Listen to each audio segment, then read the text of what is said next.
চলো তো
হ্যাঁ কক কক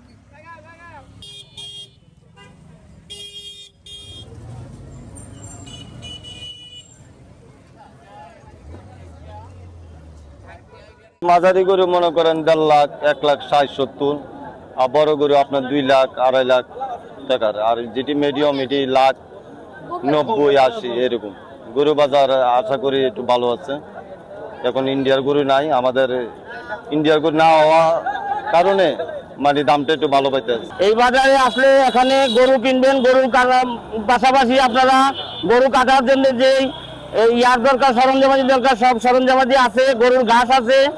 এখানে আসলে একবারে আপনি কুরবানির সব বিষয় নিয়ে আপনি বাড়িতে চলে যেতে পারবেন। গবাদি পশুর ঘাসের ব্যবস্থা আছে, অনেক ক্রেতা আছে, বিক্রেতা ঘাস বিক্রি করতেছে, তারপর ছুরি আছে, কাটার ইয়ে আছে, চাকু আছে, তারপর মাংস কাটার জন্য গাছের ঘর আছে। সবাইকে ভালো হইলে 6,000 বেচতে পারে। বৃষ্টির লাগে নিবে, কাশি কাস্টমার হয় না, বৃষ্টি নাই, কাশি কাস্টমার হয় না, লস হবে না। দাম না পেলে তো লস হইব। আমরা কিনবো কমাই, আমরা বেসন লাগবো কমাইয়া। এটা কিনছে আপনার ওই যে গরুর হাড়ের লাগে আর কি। মাংস তো দাও দিয়ে ইয়ে করি লাগে, গরুর যে হাড়গুলা এটা দিয়ে করলেন চাপাতি দিয়া, ঠিক আছে। তো প্রতি বছরই লোয়া লাগে, এটা নষ্ট হয়ে যায়, প্রতি বছরে একটা করে কিনা লাগে। এটা 150 টাকা দিলেছে। আমরা তো মিশিংয়ের কোনো সিস্টেম নাই বাংলাদেশে, বিদেশে তো সিস্টেম আছে, কিন্তু বাংলাদেশে তো মিশিংয়ের সিস্টেম নাই। এটা দিয়ে কাটতে হবে। কষাই তো এটা দিয়ে কাটে, আমরা তো নিজেরা কুরবানি দিই, কষাই তো লাগে না, কুরবানি দিলে নিজেরাই কাটাকুটি করি, আমার এগুলি দরকার। এটা তো আর হাতে কাটা যায় না, এটা তো খসাইরা মনে হয় না, এগুলো গড়ে দিয়া কাটে। তখন আমরা নিজের আমাদের কিনে নেই 200-300 বা 500 টাকা দিয়ে নিয়ে আসে। এটা আমরা খাইতে মনে হয় যে আড্ডিগুলো হাটে লাগে, সরষিনা আড্ডি বা ভাতের আড্ডি, এগুলা সম্পূর্ণ আমরা হাটে লাগে।